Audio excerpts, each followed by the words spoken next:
इस मूवी की शुरुआत एक ढाबे से होती है जहाँ एक बच्चा और ढाबे का मालिक रहता है। दोनों की फैमिली में कोई भी नहीं है। अब ढाबे पे काम करने वाला लड़का ध्रुव बड़ा हो गया है और उसके पास एक लग्जरी होटल है। होटल में उसकी मुलाकात एक हीरोइन से होती है जिसका नाम आन्या होता है। आन्या जब ध्रुव को वहाँ देखती है तो उसे लगता है कि होटल में मैजिक शो दिखाने वाला है और फिर वो उसे एक जादू की ट्रिक दिखाने का कहती है। अब ध्रुव उसे कहता है कि अपनी आंखें क्लोज करो। जैसे ही आन्या अपनी आंखें बंद करती है तो ध्रुव वहाँ से उठ के चला जाता है। अब आन्या काफी ज्यादा अपसेट हो जाती है। अब अगले शाम ध्रुव अपने दोस्त सेंटी के साथ आइसक्रीम खाने जाता है जहाँ एक दफा फिर उसकी मुलाकात आन्या से होती है। आन्या अपने परिवार वालों के साथ वहाँ आइसक्रीम खाने आई होती है। वहाँ पे ध्रुव अपने मिसबिहेवियर के लिए उससे इनडायरेक्टली माफी मांग लेता है। अगले दिन जब आन्या जा रही होती है तो देखती है कि ध्रुव वहाँ पे गली के कोने में बच्चों को पढ़ा रहा है। तभी आन्या वहाँ आती है और उसको कहती है कि तुम इतने भी खड़ूस नहीं हो जितना दिखते हो। धीरे धीरे दोनों की दोस्ती हो जाती है। एक दिन आन्या होटल में ध्रुव को बैठे बताती है कि वो शादी तो अपनी फैमिली की पसंद के लड़के से ही करेगी। अगले दिन आन्या और ध्रुव गुरुद्वारे जाते हैं जहाँ आन्या उसे बताती है कि उसके मॉम और डैड की एक एक्सीडेंट में डेथ हो गई थी और अब वो अपने चाचा चाची के साथ रहती है। अब ध्रुव अपने दोस्त सेंटी को कहता है कि उसे आन्या से प्यार हो गया है। अब सेंटी ध्रुव को कहता है कि आन्या को कॉल करके ये सारी बात बता दो। अब ध्रुव आन्या को कॉल करता है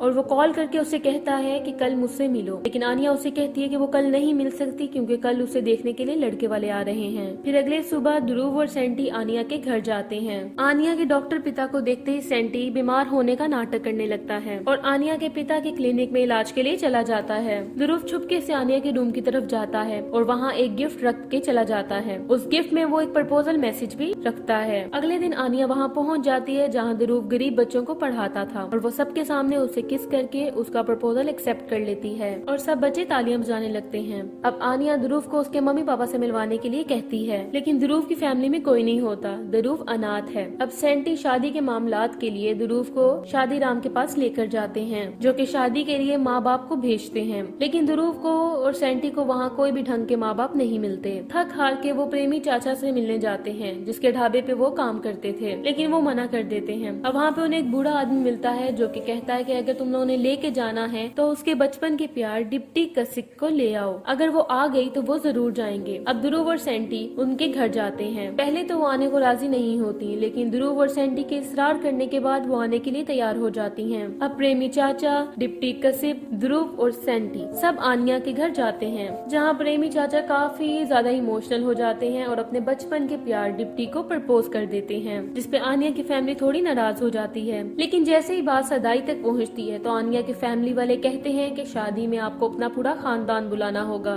लेकिन ध्रुव को तो माँ बाप ही बहुत मुश्किल से मिले हैं। अब अगले दिन सदाई होने वाली है और सब लोग होटल में आ चुके हैं। अब आन्या के पिता ध्रुव से पूछते हैं कि तुम्हारे फैमिली वाले अब तक क्यों नहीं आए। ध्रुव कहता है कि रास्ते में कहीं एक्सीडेंट हो गया है जिसकी वजह से बस ट्रैफिक में फंस गई है। तभी सेंटी वहाँ पे पूरी बस लेके पहुँचता है जिसमें रिश्तेदार ही रिश्तेदार होते हैं, जिसमें शादी राम के पूरे भारे के परिवार मौजूद होते हैं। अब सब लोग शादी में खूब डांस कर रहे हैं। अब प्रेमी चाचा और डिप्टी की बारी आती है। प्रेमी चाचा बहुत ज्यादा डर जाते हैं और डिप्टी कसिक को लेकर बहुत ज्यादा इमोशनल हो जाते हैं, लेकिन वो उन्हें समझाती हैं। इसी दौरान वहाँ पे शादी राम आ जाता है और उनसे पूछता है कि तुम लोगों ने नकली माँ बाप बनने के लिए कितने पैसे लिए हैं, मुझे मेरा पैसा दो। डिप्टी और प्रेमी चाचा उनको समझाने लगते हैं और सारी बात वहाँ के सारे परिवार और सब लोग सुन लेते हैं क्योंकि आन्या के भाई ने गलती से वहाँ पे एक माइक गिरा दिया था। अब ध्रुव के नकली माँ बाप का राज सबके सामने खुल जाता है। अब आन्या के पिता ध्रुव और उसके घर वालों की बहुत बेइज्जती करते हैं। ध्रुव आन्या को समझाने की बहुत कोशिश करता है, लेकिन आन्या वहाँ से गुस्से में चली जाती है। अब ध्रुव पूरी तरह से टूट चुका होता है, लेकिन प्रेमी चाचा और डिप्टी कसिक उसके असली माँ बाप की तरह वहाँ पे रह रहे होते हैं।